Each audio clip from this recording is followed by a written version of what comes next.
porque agora nós vamos começar a matéria nova, tá? A matéria que vai ser da nossa próxima atividade. Nós temos colegas novos, tá? Tem gente que está começando essa matéria semana passada, outras pessoas começando essa semana. A pessoa não precisa ficar preocupada, tá? Quem perdeu prova, quem perdeu trabalho, eu vou orientar caso a caso, tá bom? Então não é para preocupar com isso nesse momento. Vamos aprender a matéria daqui para frente, porque a matéria da nossa próxima prova, da nossa próxima atividade, ela será a matéria que nós iremos ver daqui para frente realmente.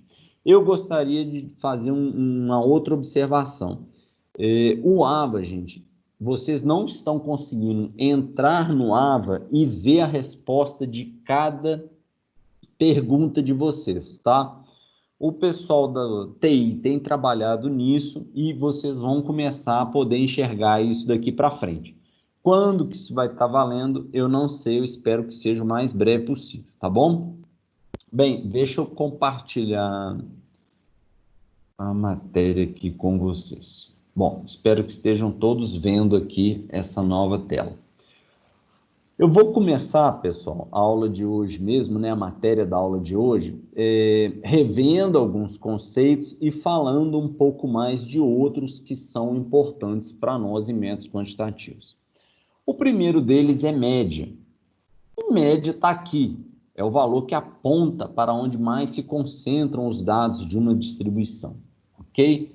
Mediana, ele é aquele número, né, ou é um conjunto de dados que fica no meio, quando as entradas são colocadas em ordem crescente.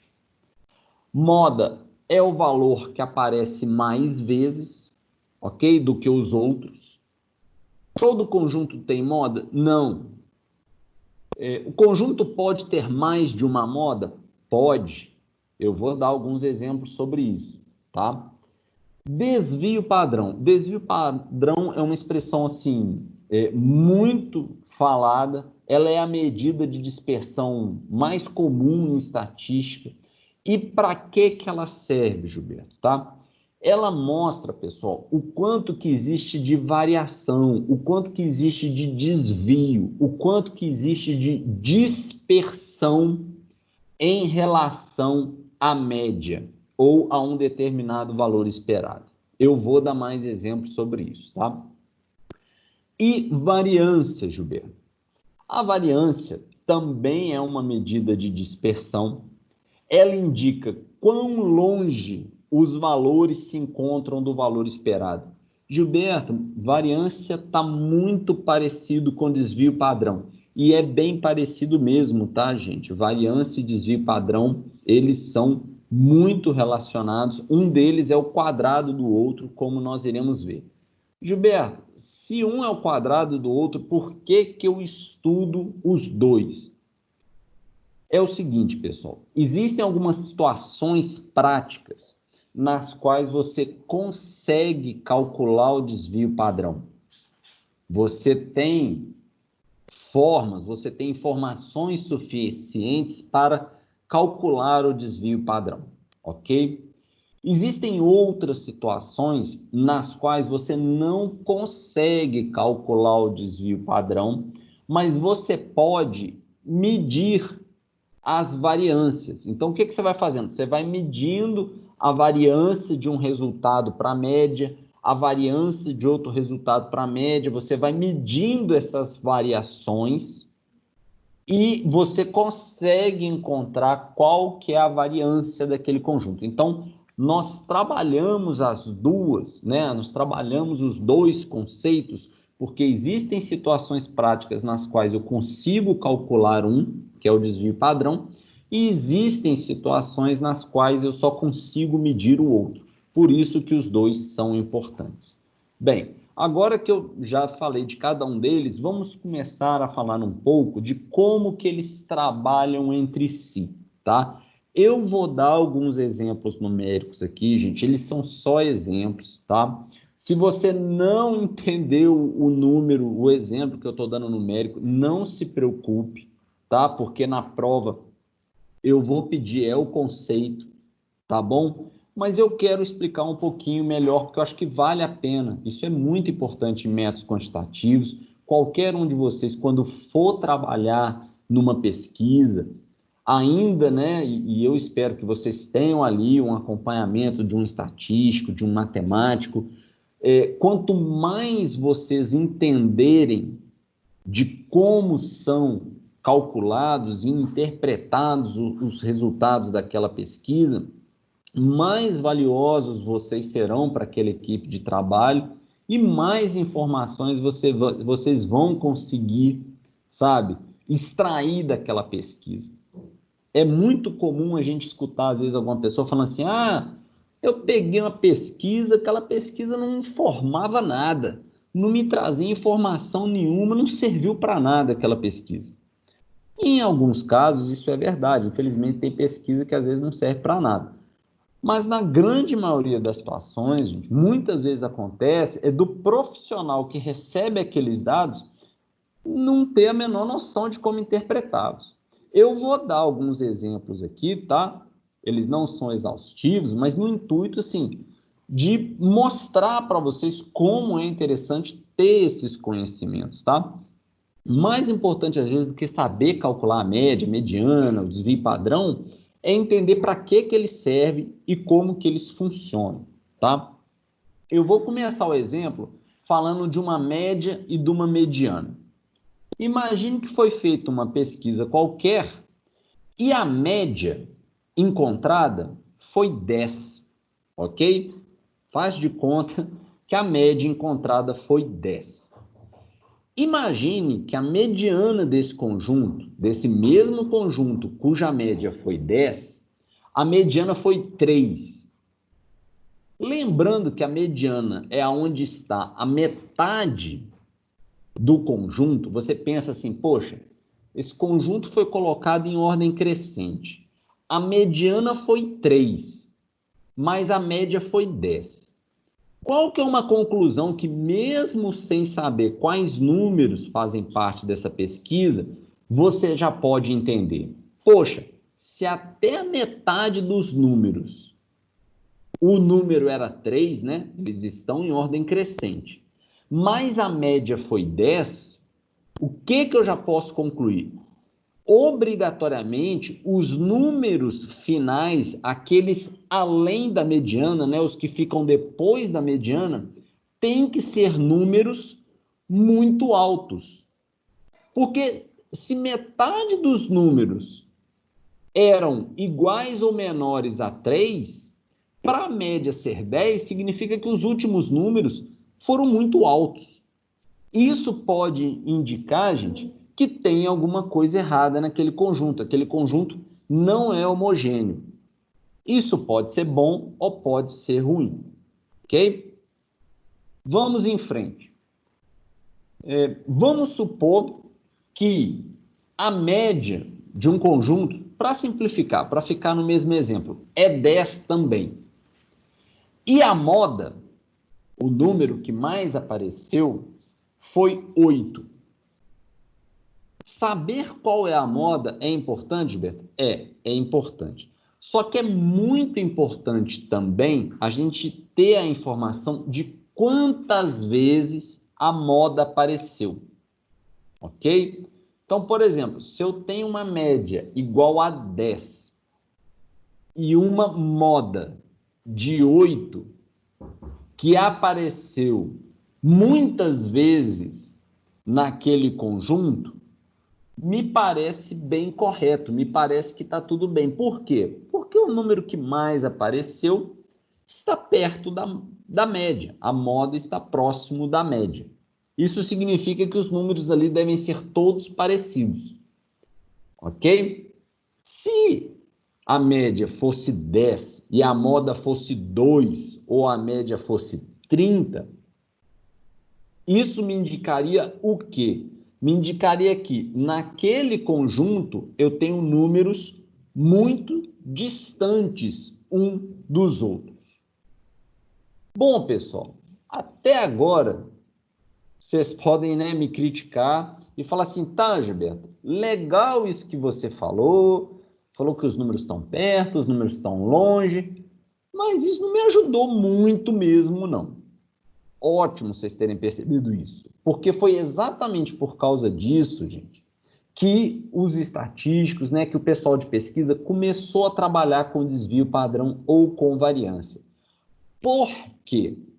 Porque são esses números, são essas informações que vão nos dizer o quanto que os elementos que nós estamos estudando é homogêneo ou o quanto que eles são dispersos. Gilberto, ainda não estou entendendo. Calma, eu vou explicar. Vamos continuar com aquele exemplo, com aquele conjunto em que a média era 10, ok? Imagine que o desvio padrão é 9. Isso é bom, Gilberto. O desvio padrão está perto da média. Depende. Essa questão de ser bom ou ruim depende. Se a média é 10, gente, mas o desvio padrão é 9, o que significa isso? Significa que nesse conjunto que eu estou estudando, eu tenho desde o número 1 até o número 19. Gilberto, como é que você calculou isso? Eu não sei que a média é 10? Sei. Se eu pegar a média menos o desvio padrão, que é 9, eu encontro 1. Por outro lado, se eu pegar a média, que é 10, e somar o desvio padrão dela, que é 9, eu encontro 19. Tá, Gilberto, ok. Eu entendi, então, que esse conjunto que eu estou estudando, a média é 10 e os números variam entre 1 e 19. Isso pode ser bom ou pode ser ruim para a minha pesquisa? Gente, a questão não é ser bom ou ser ruim. A questão de métodos quantitativos é te trazer uma informação. Imagine, por exemplo, que você está estudando assim, você quer estudar um grupo que já teve algum tipo de distúrbio, ok? É só um exemplo. Imagine que você coloque essas pessoas nesse grupo e faça essa tabulação, né? E faça essas contas. Você descobriu que a média de ocorrências desse distúrbio no último mês foi 10, mas que o desvio padrão foi 9. Que informação que isso está te trazendo? A informação que isso está te trazendo é que nesse grupo de pessoas, você teve pessoas que apresentaram o distúrbio uma vez no mês e também teve pessoas que apresentaram o distúrbio 19 vezes no mesmo mês. Ou seja, esse grupo, pessoal, ele é muito heterogêneo. Você teve gente que teve uma vez um determinado comportamento e você teve pessoa que teve 19 vezes esse comportamento.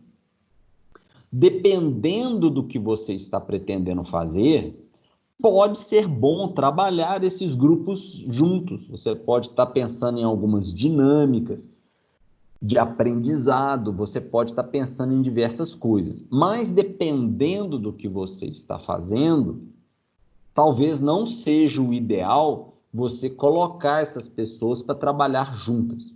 Eu vou dar um exemplo nas empresas. Vamos supor que você é o psicólogo de uma determinada empresa, você tem que determinar quais pessoas devem ir fazer um curso de Excel, por exemplo, tá? Estou dando um exemplo de Excel. Imagine uma pessoa que usou Excel uma vez no mês e a outra pessoa que usou o Excel 19 vezes no mês. Você percebe que são quantidades bem diferentes, não é isso? Você percebe isso. Só um minuto.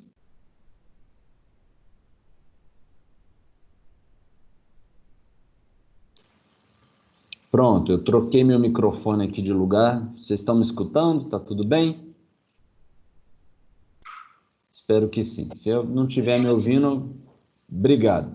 Bom, vamos dar continuidade.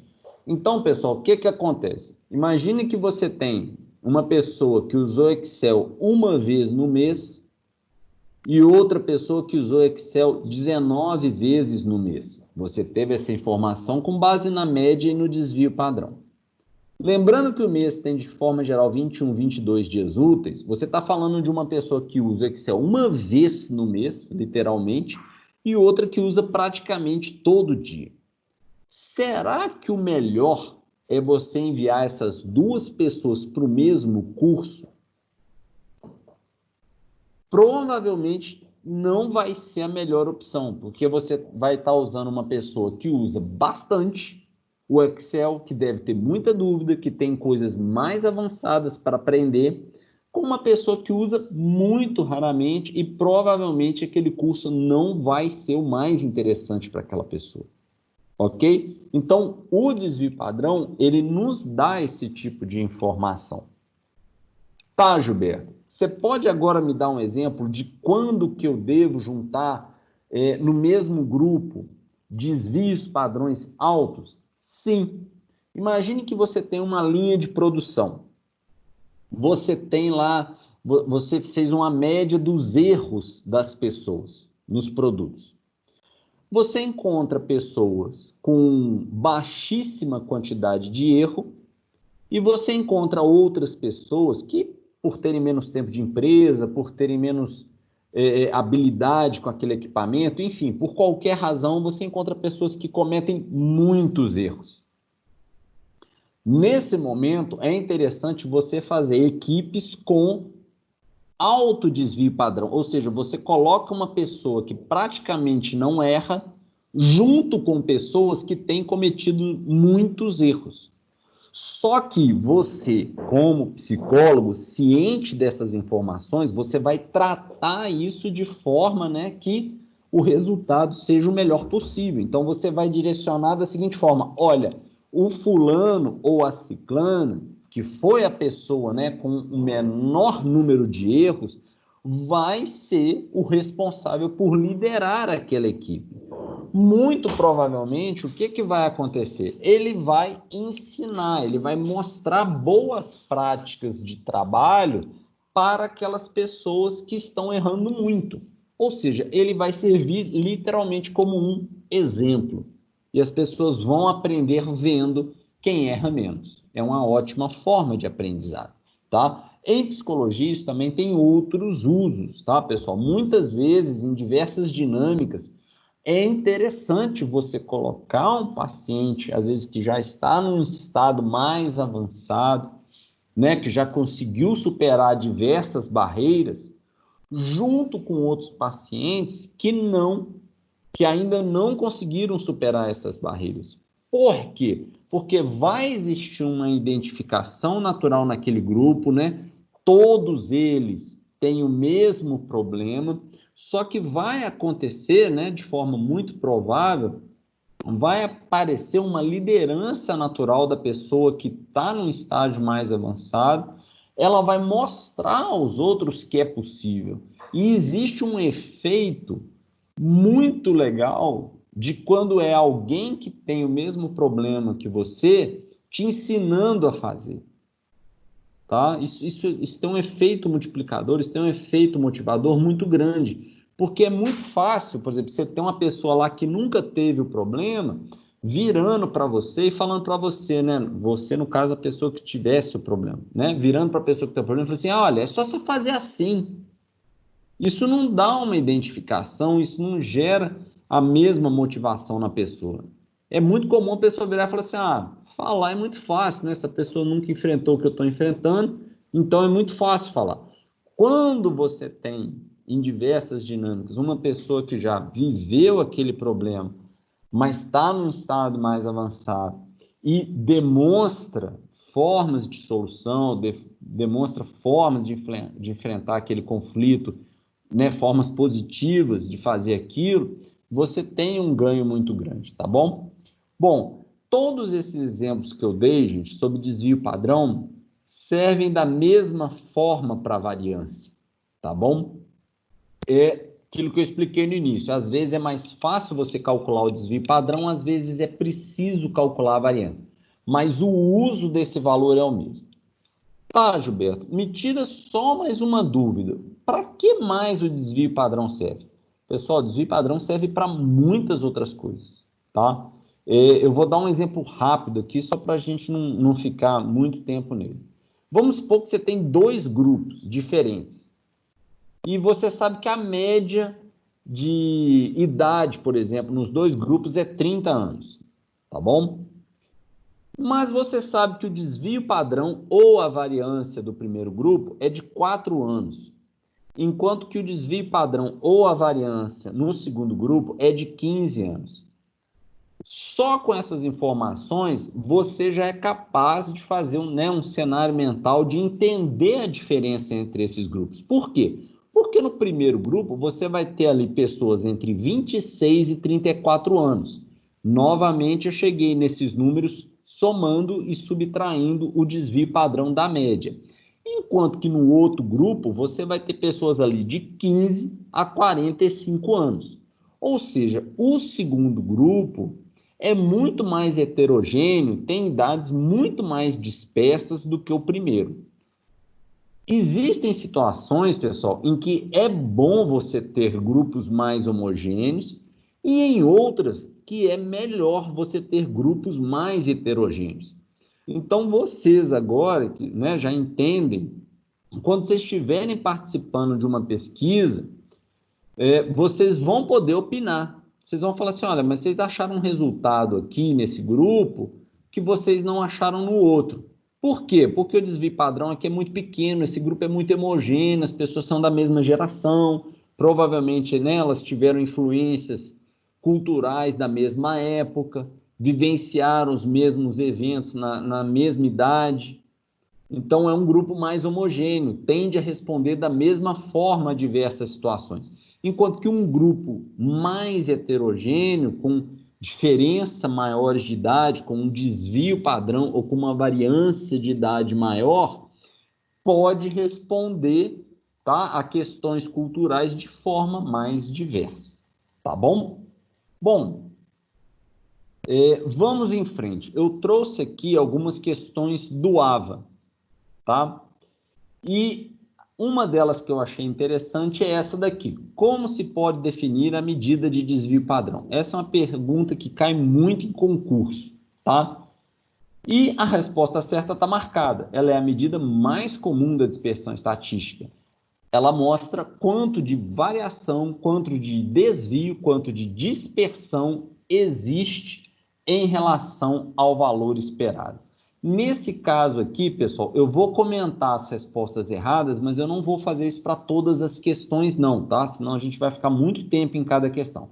Agora, quem tiver curiosidade ou quem tiver necessidade, pode ir entrando em contato comigo, mandando e-mail, mandando WhatsApp, perguntando. Porque às vezes a pessoa fala assim, ô Gilberto, eu preciso aprender mais isso, né? Isso é importante para o meu trabalho, ou eu acho que isso vai me tornar um profissional diferenciado, então eu quero aprender isso mais. Então, nada impede, tá, que nas outras questões também a pessoa queira saber por que as outras opções estão erradas. Nessa aqui eu vou fazer porque eu acho relevante. Por que a opção A está errada, Gilberto? Vamos ver. É o dado que fica no meio quando as entradas são colocadas em ordem crescente. Isso não é desvio padrão. A gente já viu isso aqui, isso é mediana. Ok? Valor, letra B, né? Valor que detém o maior número de observações, ou seja, valor ou valores mais frequentes, é aquilo que aparece mais. Isso não é desvio padrão, isso aqui é moda. A letra C é a correta. A letra D, valor que aponta para onde mais se concentram os dados de uma distribuição. Isso aqui é a média. Isso aqui é a média. A letra E podia gerar um pouquinho de dúvida, né? Porque ela fala assim, a medida que indica quão longe, em geral, os seus valores se encontram do valor esperado. A letra C e a letra E, elas são muito parecidas. Só que nós sabemos que só existe um desvio padrão. Então, o que essa letra é, Gilberto? Ela é a variância. Como que você conseguiu diferenciar, Gilberto? Eu consegui diferenciar porque A letra C me deu essa dica aqui, ó, que é a medida mais comum da dispersão estatística. Ok? Essa daqui é que foi a chave da resposta. Bom, vamos em frente. Eu gosto muito dessa próxima resposta. Gente, antes de eu entrar propriamente na questão, é sempre bom, né, comentar com quem está começando a usar o AVA, fazer as atividades no AVA agora, que vamos observar aqui na questão anterior ainda. Nesse caso aqui, ó, a letra certa era a letra C. Quando você estiver respondendo o AVA, pode ser que apareça a mesma questão, só que o AVA costuma misturar a ordem das respostas. Então, quando você encontrar essa pergunta no AVA, não marca a letra C sem ler mais nada, não. Verifica se a letra C que eu estou comentando aqui é a mesma letra C lá da sua questão, tá bom? Porque ela pode estar em outra ordem, pode estar na letra A, na letra B, mas o texto correto da resposta é esse daqui, tá bom? Bom, vamos pegar uma questão que também cai muito em concurso e ela costuma apavorar as pessoas desnecessariamente. Olha só, ela parece ser uma questão muito complicada. Vou ler o enunciado. Para os conjuntos abaixo, determinar com aproximação centesimal. Tem muita gente que já para de ler ali, né? O que é aproximação centesimal? É aproximação nos centavos, tá, gente? As seguintes medidas: amplitude, variância populacional, desvio padrão e coeficiente de variação, respectivamente. Nossa Senhora, é muita coisa para calcular. E eu nem sei calcular a maioria delas.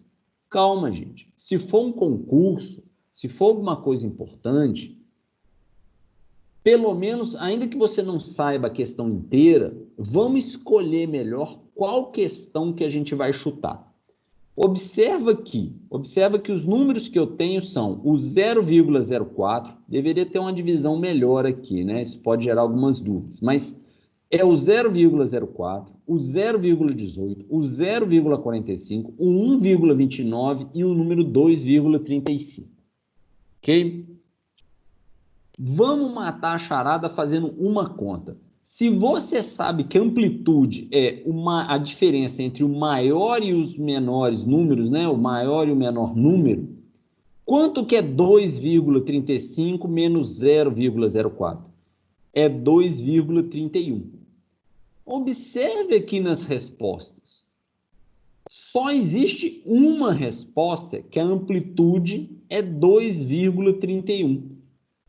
Ótimo! Então, mesmo que você não saiba fazer as outras três contas, Gilberto, eu não sei calcular variância, nem desvio padrão, nem coeficiente de variação, não tem problema, mas você sabe calcular amplitude, e a amplitude é 2,31, você acerta a questão. Gilberto, você está brincando, né? Quando eu for num concurso, eu não vou dar tanta sorte assim. Gente, primeiro, essa questão ela foi tirada de concurso. Então, pode acontecer, sim, de você dar esse tipo de sorte. Outra coisa, eu já vi muitos concursos nos quais, às vezes, você tem mais de uma resposta, né? Vamos supor, você tem duas alternativas, 2,31. E as outras não tem nada a ver. Então, mesmo que você não dê a sorte de só ter uma resposta com 2,31, né? Quer dizer, resposta com amplitude lá da prova que você estiver fazendo, que você tenha duas, pelo menos você sabe entre quais duas você vai chutar. Já aumentou muito a sua chance de acertar. Tá bom? Então, assim, se vocês estiverem fazendo uma prova, estiverem fazendo um concurso, antes de desesperar na hora que vem uma questão, tenta fazer a primeira das contas. Combinado? Vamos seguir em frente. Isso aí é uma matéria nova, muito importante. Algumas pessoas, gente, pegam isso com muita facilidade. Outras pessoas têm um pouco mais de dificuldade para aprender isso. Eu não tenho problema nenhum de falar que isso daqui foi uma das coisas em estatísticas que eu tive dificuldade para entender. Claro que depois que eu entendi, eu falei assim, nossa, gente, esse trem é tão óbvio, esse trem é tão simples, como é que eu não entendi isso antes? Tá? Mas isso pode acontecer com todo mundo, ok? Vamos lá, eu estou falando de medidas separatrizes. O que servem essas medidas, Gilberto? Essas medidas servem exatamente para separar os conjuntos, tá? E as mais comuns não são as únicas, mas as mais comuns são os quartis, os quintis, os decis e os percentis. O que significa isso? Os quartis, gente, olha só como é simples. Eu não sei porque eu tive dificuldade nesse negócio. Os quartis são quando eu divido a série ordenada, ou seja, ela já está em ordem crescente, tá? Em 4 partes. Por isso que se chama quartis. Os quintis, eu divido em 5, em quintos, ou seja, cada parte vai ter um quinto, por isso que chama quintis, ok? Os decis, eu divido em 10, cada parte vai ser um décimo do total, ok? E os percentis é quando eu divido por 100, ou seja, cada parte representa 1% do total, tá? Isso, gente, é questão de entender ou decorar, não tem outra opção. Como é que isso vai ser perguntado em prova, Gilberto? Como é que isso é perguntado em concurso? Gente, é perguntado desse jeito mesmo, tá? Olha aqui o exemplo. Assinale a alternativa que identifica as medidas separatrizes na ordem apresentada. A medida que divide em 4 partes, né? Cada uma fica com 25%. Qual que é? Os quartis. Se eu soubesse só isso, eu já sei que a resposta ou seria a letra B ou seria a letra E. Eu vou para a próxima. Medida quando a série é dividida em 5, ou seja, cada parte fica com um quinto, fica com 20%. É o quintis. Pronto, eu já posso parar aí, ó. A resposta é a letra E. Eu posso até continuar para conferir, né? Que dividido em 10 é decis, dividido em 100 são os percentis. Mas conhecendo quartis, decis, percentis, não tem dificuldade nenhuma para elas, tá? Essa daqui, gente, é uma pergunta que cai em 8 de cada 10 concursos que tem estatística. E eu fico triste quando eu escuto, às vezes, alguns alunos meus falando assim, ah, Gilberto, eu queria tanto fazer um concurso para tal órgão, mas eu ouvi falar que vai ter estatística, eu nem vou tentar. Gente, não existe nada de tão misterioso assim, estatística e métodos quantitativos, não. É claro que quando eles estão buscando contratar matemáticos, estatísticos, é uma questão muito específica, não é uma prova que eu recomendo para vocês fazerem, mas eu também não recomendo para administradores, eu não recomendo para contadores, nem para engenheiros, porque estatística para estatísticos é um negócio bem pesado mesmo, é um negócio bruto. As pessoas têm que ter um nível de compreensão elevado. Agora, quando você tem um concurso para psicólogos, para áreas humanas, com estatística, gente, pode até ter uma ou outra questão lá que ninguém vai conseguir resolver, mas 85, 90% das questões são tranquilas. O que a pessoa precisa é quebrar aquele bloqueio e se dedicar e estudar, tá? Veja essa questão aqui. As medidas separatrizes importantes para a construção do box plot são... Gilberto, você não explicou o que é box plot. Gente, box plot é uma ferramenta estatística na qual as coisas são separadas num box. Lembra que box é uma caixa. Caixa tem 4 lados. Então, a caixa ela é dividida em quartis. Ok? Como que eu preciso saber as medidas separatrizes? Bom, pessoal, imagina que você tem uma caixa, ela é um quadrado ou um retângulo, né? Se você tem o quartil 1, o quartil 2 e o quartil 3, você já tem a sua caixa. Gilberto, não, eu preciso da última parte. Não precisa, pessoal, porque para formar uma caixa, tentem imaginar aí, seja um quadrado ou seja um retângulo. Depois que você tem 3 retas, você já sabe que a última só pode ser ligando o terceiro ponto ao primeiro. Não tem outra alternativa se você vai ter só 4 retas. Então, o que você precisa saber para formar um box plot, esse nome chato aí, difícil, é o Q1, o Q2, o Q3, também chamado de quartil 1, quartil 2, quartil 3. Presta bastante atenção na hora que vocês estiverem fazendo prova, porque olha uma pegadinha aqui na letra E, ó. A pessoa colocou quartil 1, quartil 2 e percentil 3. Quem marcasse a letra E aqui, ó, ia cair do cavalo porque não prestou atenção na última opção. Tá bom? Isso também é questão de concurso. Bom, pessoal, nós estamos chegando no finalzinho da aula de hoje. Eu sei que foi bastante assunto, tá? Mas eu peço mais um pouquinho de atenção de vocês. Lembrando que a aula está sendo gravada, vai ser disponibilizada lá no YouTube para vocês, tá? Assim, né, que eu conseguir. E vou mandar o link por e-mail, tá bom? Bom, então estamos chegando no último assunto aqui da aula de hoje. Parece um negócio absurdo de complicado e vocês vão ver o exemplo ridículo que eu vou dar para vocês verem como isso é de uma simplicidade tremenda. Só que muitas vezes a pessoa olha para esses conceitos e já fala assim, nossa, isso é difícil demais, eu não vou aprender isso nunca na minha vida. E aí, no momento que a pessoa começa a achar que ela não é capaz, aí realmente ela não consegue, tá? Então, o que eu vou pedir para vocês? Me acompanhem, eu vou fazer a explicação igual tá no livro, igual tá na apostila, tá lá no AVA, e eu vou depois dar um exemplo muito mais simples. E vocês vão ver que não tem mistério nenhum nessa história, tá bom? Então, me acompanhem, por favor. Vamos começar falando de frequência absoluta. Frequência absoluta, pessoal, é simplesmente o número de eventos observados, tá bom?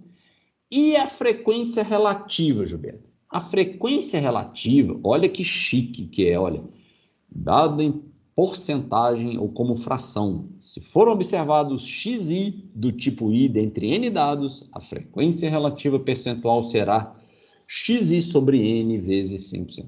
Parece um negócio complicadíssimo.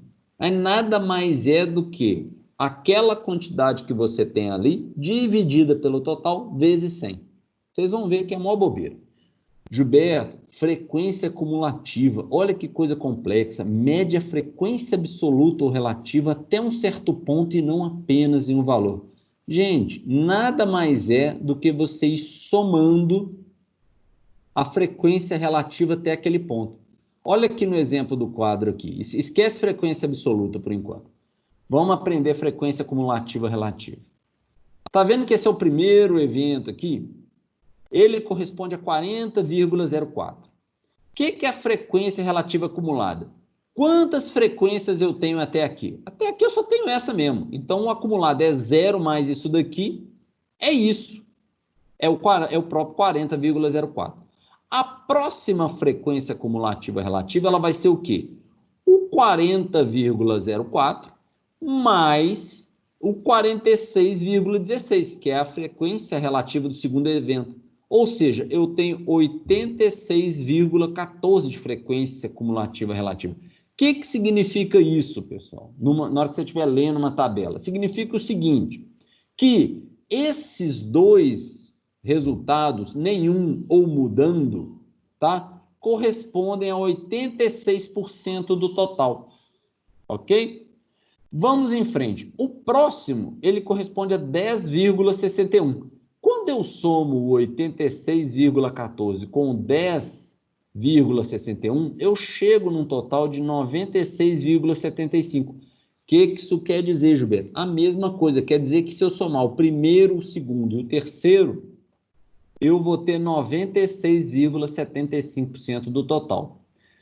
Obviamente, pessoal, que quando eu fizer isso e somar o valor do último, eu tenho que chegar em 100%, ou, em algumas vezes, né, por questões de arredondamento, eu vou chegar em 99, alguma coisa por cento, tá? Mas eu tenho que chegar próximo a 100% total, porque se eu vou acumulando todos, quando eu chego no final, eu tenho todos, tá bom?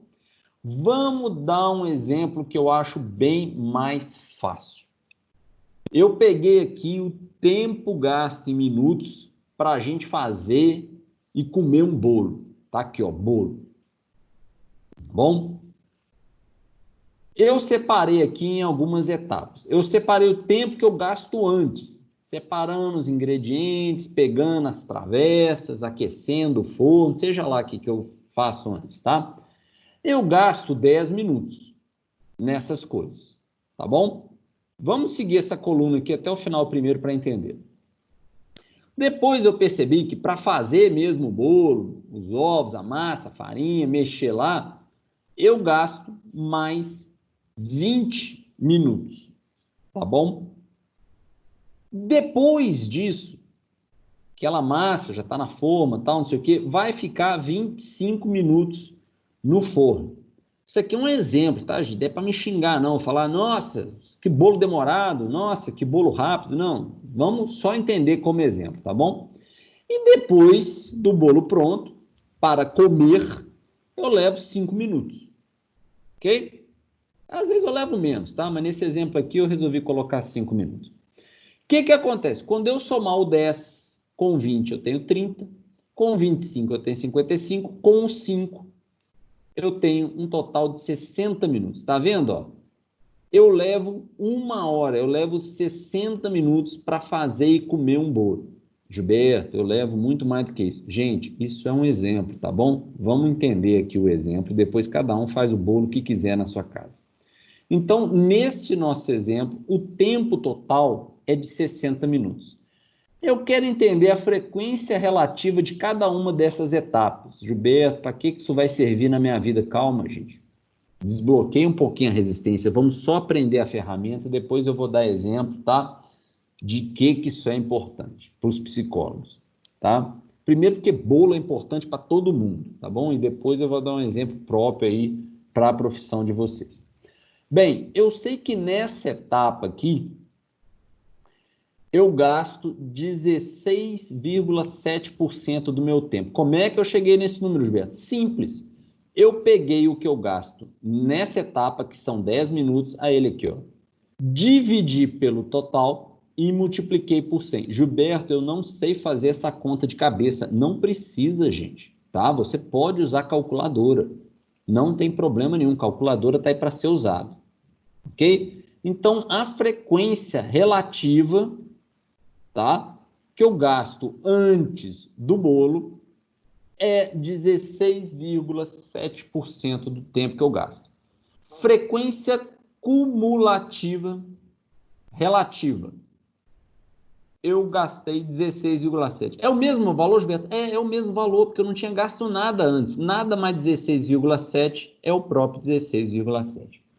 Vamos em frente. Para fazer o bolo, eu gastei 20 minutos. Vou dividir 20 por 60, que 60 é o total. Vou multiplicar por 100, achei 33,3. Quando eu somo o 16,7 com 33,3, eu encontro 50% do tempo. Olha que coisa interessante. O tempo antes e o tempo de fazer o bolo, ou seja, antes de colocar o bolo no forno, eu já gastei 50% do meu tempo, ok? Vamos em frente. E no forno? Bom, no forno fica uma eternidade esse bolo. Ele fica 41,7% do tempo, que é 25 dividido por 60, multiplicado por 100.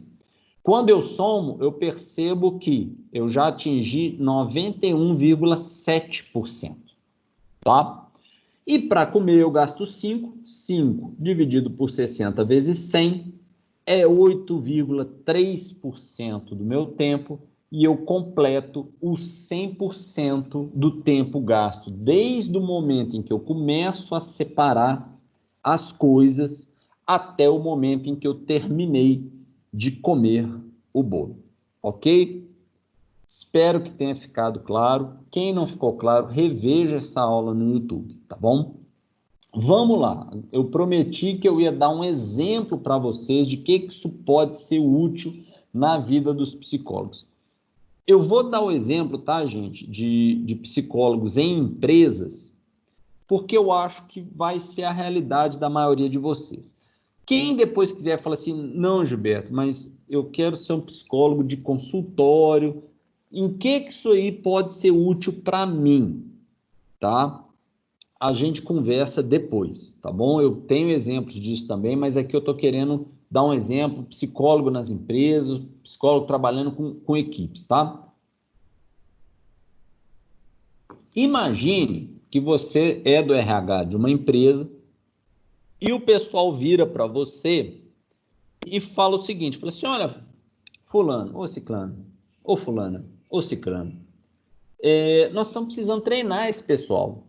Nós estamos precisando treinar e vê aí os treinamentos que tem, manda esse pessoal treinar, eu estou precisando melhorar essa equipe ela não está rendendo, o clima está ruim, as coisas não estão funcionando, me ajuda. Normalmente é isso que cai no colo, tá, de psicólogos de empresa, eles querem que veja a questão de treinamento, de clima, de empresa, eles querem isso, tá? Eu vou dar exemplo das duas coisas. Bom, a questão do treinamento, maravilha. Pediram para você identificar que treinamento que é esse que você vai mandar as pessoas para fazerem. Lembrando, pessoal, que de forma geral, nenhum treinamento nas empresas é bom para todo mundo. Tá? As pessoas não são tão iguais assim que todas precisam fazer o mesmo treinamento. É claro que alguns treinamentos são obrigatórios, por exemplo, combate a incêndio, questões de segurança de informação e etc. Tem alguns treinamentos que todo mundo tem que fazer, tá bom? Mas vamos pensar em termos de produção, que é mais fácil. Você tem lá linhas de produção, tá bom? Aí o que você vai fazer? Bom, você é um psicólogo, mas você teve aula de métodos quantitativos com o professor Gilberto, você sabe fazer uma pesquisa quantitativa, você sabe selecionar, né, quais variáveis que você vai estudar, então você vai lá fazer o seu estudo de cronoanálise, também conhecido como medida de tempos e movimentos. Gilberto, que negócio confuso que é esse? Gente, é de uma simplicidade ímpar. Você ou pessoas da sua equipe, ou às vezes a própria empresa já tem a informação de quanto tempo que cada funcionário leva para fazer cada atividade. Com essas informações, você vai montar uma tabela parecida com essa daqui que a gente está vendo do bolo para cada pessoa, tá bom? É como se fosse assim, você vai ver o tempo que cada pessoa gasta em cada etapa do bolo, ok? É claro que algumas etapas, principalmente etapas relacionadas a maquinário, a coisas mais automatizadas, o tempo vai ser muito próximo entre as pessoas. Então, naquilo ali, talvez não compense fazer um treinamento. Por exemplo, essa questão do forno. O bolo de todo mundo tem que ficar 25 minutos no forno. Então, será que vale a pena fazer um treinamento para as pessoas sobre forno? Eu acho que não vale a pena. A não ser que seja assim. Não, a empresa está comprando um forno novo. Um forno que vai fazer bolo muito mais rápido. Opa, então peraí. Então vamos lá, vamos treinar todo mundo no bolo. Mas esse não é o exemplo aqui do, né, que a gente está estudando. Vamos supor que você fez essa tabela para todo mundo e você percebeu assim que o antes aqui, né, antes de fazer o bolo, na hora que está separando as coisas lá e tal, não sei o quê, tá todo mundo perto de 10 minutos. O desvio padrão, olha ele aí sendo útil para a gente. O desvio padrão do fazer o bolo antes, né, da parte anterior a fazer o bolo, é muito baixo. Ou seja, tem gente que leva 11 minutos, tem gente que consegue fazer em 9 minutos, mas o desvio padrão é pequeno. Não tem ninguém fazendo em 2 minutos e nem ninguém levando meia hora para fazer o bolo. Uns levam 9, outros levam 11, está todo mundo ali perto, ok? Estamos no exemplo, tá? Seguindo o exemplo, quando chegou na parte de fazer o bolo, a média também foi 20 minutos, mas você percebeu que o desvio padrão foi alto. O desvio padrão foi 8 minutos. Opa!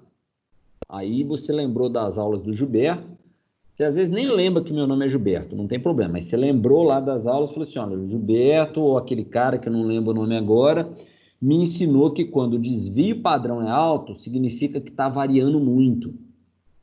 E significa que esse 20 aqui, se eu tenho um desvio padrão de 8, tem gente levando 28 minutos para fazer o bolo e tem gente que consegue fazer o bolo em 12 minutos. Opa! Se tem gente fazendo o bolo em 12 minutos, por que tem gente levando 28 minutos para fazer o bolo? Isso é mais do que o dobro do tempo para fazer a mesma atividade. Legal, achamos uma coisa na qual o treinamento pode ser útil para a empresa e pode ser útil para o próprio funcionário.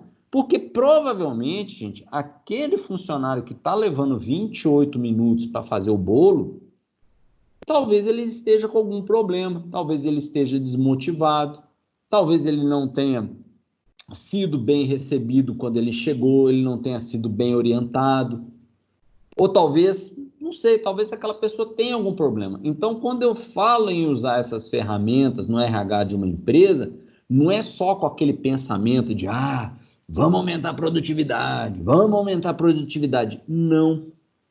Muitas vezes, e muitas dessas ferramentas, elas são muito úteis para a gente identificar pessoas que, através de um baixo rendimento, podem estar tentando demonstrar algum outro tipo de insatisfação.